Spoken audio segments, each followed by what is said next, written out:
Hello friends, welcome again to my YouTube channel. Today we are starting a new series in which we are going to cover commonly asked coding interview problems. Today's topic is anagrams of a string, which is asked in many companies like Amazon, Microsoft, and we are also going to cover all the three approaches which you can see here written down. The first one is brute force, second one is using sorting, and the third one is the efficient solution. Before starting, if you are new to this channel and you are watching this video first time, please don't forget to subscribe and also hit the bell icon.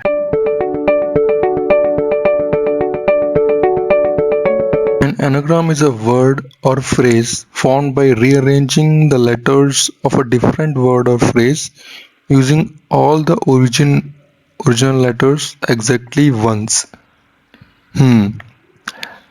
Quite confusing, right?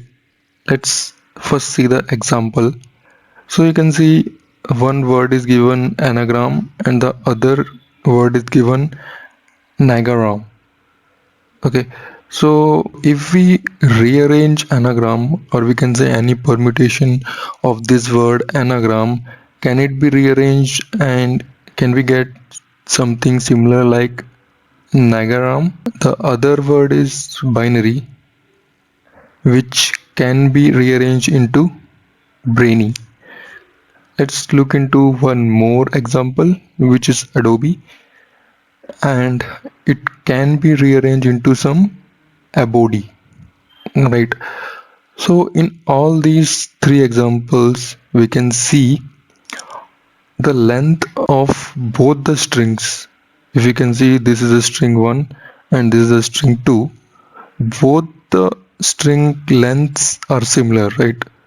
So our first point should be clear, like both strings length should be equal. Then only we can see str1 or string 1 is anagram of string 2, or anagram is referred as permutation.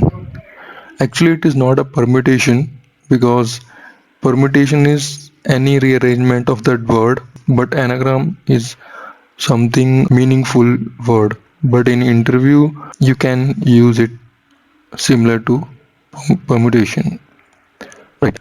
Now we will think of the approach, the first approach that comes into our mind, and we'll try to solve it using the lead code problem, which is valid anagram.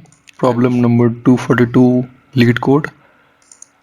And you can see the description is something similar. Given two strings s and t, write a function to determine if t is an anagram of s, and the input is anagram, nagaram, something similar what we saw earlier, so it should return true.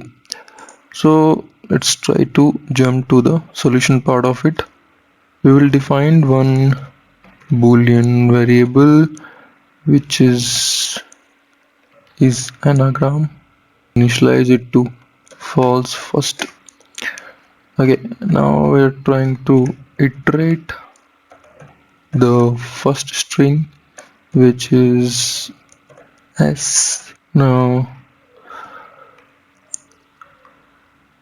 we will try to iterate our next string, which is t. So friends, first we initialize our boolean variable, which is anagram, and we'll try to iterate the first string character by character. And here we have taken one flag, which is first it will be false, and as soon as we will get both the characters similar, we will mark that flag as true, and we will break it from this for loop and try to check do we have to continue or not.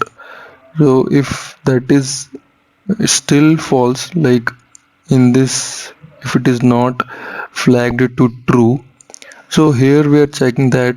So if it is not flagged to true, so just return false here itself, right?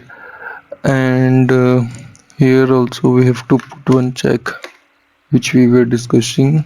If s.length not equal to t.length, just return a false.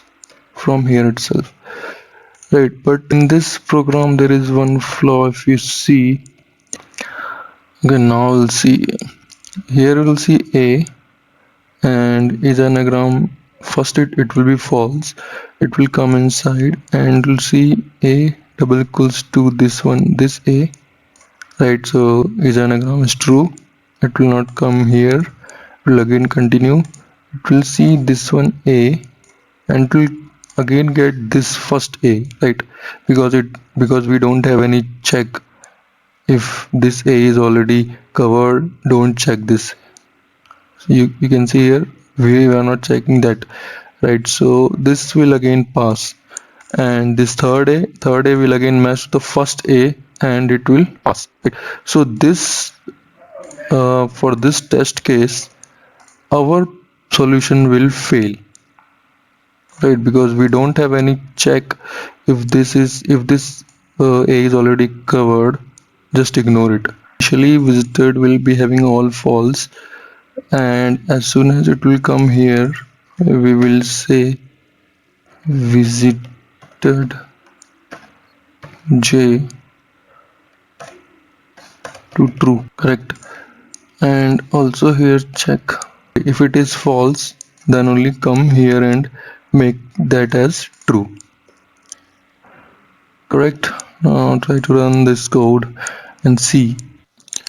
Now before submitting this solution we will also need one check.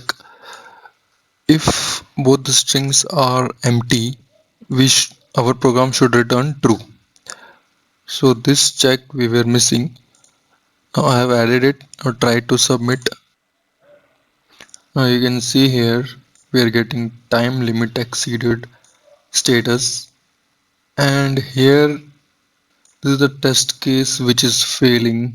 You can see, okay, because of this nested for loops our program is not efficient, but we successfully able to crack the brute force approach, which is big of n square. So this is the first solution which you can tell to your interviewer, and you can also tell that this is the brute force approach and it is not the efficient approach to solve the problem. Now we will try to jump to the second approach, which is using sorting. If we try to sort these both the strings and then we try to compare, we can do it in single for loop only. Okay, let's try to see with one example. I will be removing this part from here. Okay, now try to take ABC and BCA. Okay, if we will sort, this is already sorted, and if we sort this it will become A, B, C. Okay, now if we traverse, like if we iterate this and this, we will just match the first character with this first character, second character with the second, third with the third. So it will become a simple equals operation. So this solution will be kind of a big O n log n approach. So why big O of n log n? Because sorting reversed complexity is big O of n log n. Now we will try to see how we can solve this. This variable we don't need. By default we will try to return true. Okay, now what approach we are doing is we will sort both the strings, string s and string t. We will need one character array ch1 because we have to break our string into a character array. So this is what we are doing in the 15th and 16th lines. Now as we have break it into an array, we can use the arrays.sort function to sort both the ch1 and ch2 character array, right? Now here, if we take this example, the ch1 will be having a, b and c at 0th, 1st and 2nd position, and ch2 will also be having a, b and c at the 0th, 1st and 2nd position, right?